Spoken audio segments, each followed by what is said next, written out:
السلام علیکم ورحمۃ اللہ وبرکاتہ۔ میں ندیم ماہر قرآنی معلومات کا سلسلہ نمبر 11 لے کر آپ کی خدمت میں حاضر ہوں۔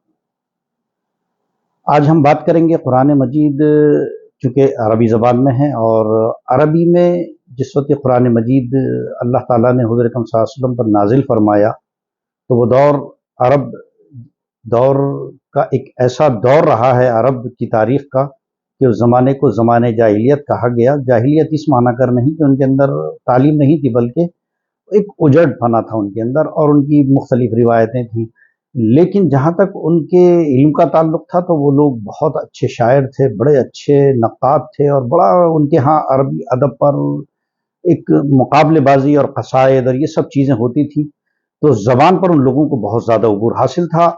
اور وہیں آپ کو یہ بھی معلوم ہونا چاہیے کہ عربی زبان یہ دنیا کی کیسی بڑی زبان ہے، جس کو ہم کہہ سکتے ہیں کہ بڑی زبان کے جس کا ادب، جس کی گرامر یا جس کا نحو اور صرف، یعنی عربی زبان کو سمجھنا اتنا آسان نہیں ہے۔ چنانچہ اب جیسے ہم ہندوستان میں دیکھتے ہیں یا پاکستان میں دیکھتے ہیں، اپنے ممالک میں دیکھتے ہیں کہ ہر 30 40 50 کلومیٹر کے بعد لہجہ تبدیل ہو جاتا ہے، جو تلفظ ہیں وہ بدل جاتے ہیں، لفظ بدل جاتے ہیں، کہیں پر پوری لغت بدل جاتی ہے، کہیں پر پورے لہجے بدل جاتے ہیں۔ تو ایسے ہی عربی زبان کا بھی تھا، چونکہ یہ پورا خطہ عرب کا تھا تو اس میں بھی عربی کے مختلف لہجے تھے۔ تو قرآن مجید، ہم آپ کو ایک روایت بتاتے ہیں، حضرت ابن عباس سے مروی ہے، آپ نے فرمایا کہ حضرت یعنی اللہ کے رسول صلی اللہ علیہ وسلم نے ارشاد فرمایا کہ جبرائیل نے مجھے قرآن مجید ایک لہجے میں پڑھایا تو میں نے مزید مطالبہ کیا تو انہوں نے زیادہ کر دیا، میں مطالبہ کرتا رہا اور وہ زیادہ کرتے رہے، یہاں تک کہ 7 لہجوں میں قرآن، 7 احرف ایک لفظ آتا ہے حدیث میں، یعنی 7 لہجوں میں قرآن مجید کو حضرت جبرائیل علیہ السلام نے حضور اکرم صلی اللہ علیہ وسلم کو سکھایا۔ یہ بخاری کی حدیث ہے، 3047 نمبر ہے، 3047، اور مسلم میں بھی ہے 819 حدیث نمبر۔ تو اس سے معلوم یہ ہوا کہ قرآن کو 7 لہجوں میں اتارا گیا، یا حضور اکرم صلی اللہ علیہ وسلم کو تعلیم دی گئی 7 لہجوں کی، اور اسی لیے اس میں 7 ائمہ ہیں، قرأت کے جو بڑے امام ہیں 7، جن کے لہجے پوری دنیا میں رائج ہیں۔ ان 7 ائمہ میں ہم آپ کو آج آپ نام بتاتے ہیں کہ وہ 7 ائمہ کون سے ہیں جن کے قرأت کو فالو کیا جاتا ہے۔ نافع المدنی، ابن کثیر المکی، عاصم الکوفی، حمزہ الزیات الکوفی، الکسائی الکوفی، ابو عمر ابن علا البصری، عبداللہ ابن عامر الشامی۔ یہ 7 ائمہ ہیں قرأت کے جن کو پوری دنیا میں ان کے لہجے فالو کیے جاتے ہیں۔ علاوہ ازیں ایک بات بتائیں، مثلا جیسے ہم انگریزی میں دیکھتے ہیں شیڈول ایک لفظ ہے، اسکیجول ایک لفظ ہے، یا کہیں اردو میں ناپ تول بولتے ہیں، کہیں پر ماپ تول بولتے ہیں، لفظ دونوں ایک ہیں لیکن لہجوں کا فرق ہے۔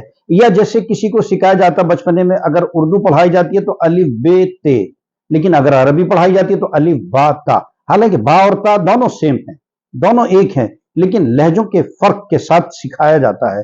ایسے ہی قرآن مجید کے یہ لہجے ہیں، اور اسی کے اندر ترانیم قرآنی آتی ہے۔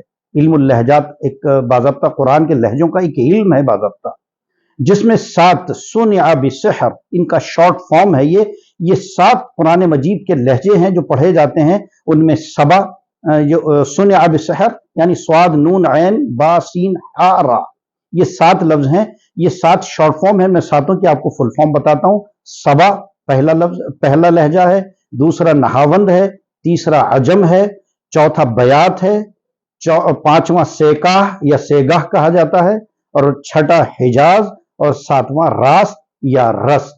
یہ ترانیم قرآنی کے وہ 7 لہجے ہیں جن کے اندر قرآن مجید کو پڑھا جاتا ہے، جس کے اندر کہیں حزن ہوتا ہے، کہیں ملال ہوتا ہے، کہیں آہوزاری ہوتی ہے، کہیں خوشی کا ایک ماحول ہوتا ہے۔ جب قرآن مجید کہیں جب خوشی کا ذکر کرتا ہے تو نہاوند عموماً جو ہے یہ وہ لہجہ ہے جس میں خوشی کا لہجہ شامل ہوتا ہے۔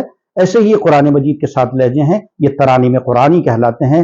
آج کے معلوماتی سلسلے میں ہم یہی آج موقوف کرتے ہیں، کل انشاءاللہ پھر ایک نئی معلومات لے کر قرآن مجید کے آپ کے درمیان حاضر ہوں گے۔ آپ سے گزارش ہے کہ ویڈیو کو شیئر کیجئے اور ان معلومات کو محفوظ کیجئے۔ ہمیں دعاؤں میں یاد رکھیے، ہم آپ کو دعاؤں میں یاد رکھتے ہیں۔ ندیم ماہر کو اجازت دیجئے، کل پھر نئے سلسلے کے ساتھ ملاقات ہوگی۔ خدا حافظ۔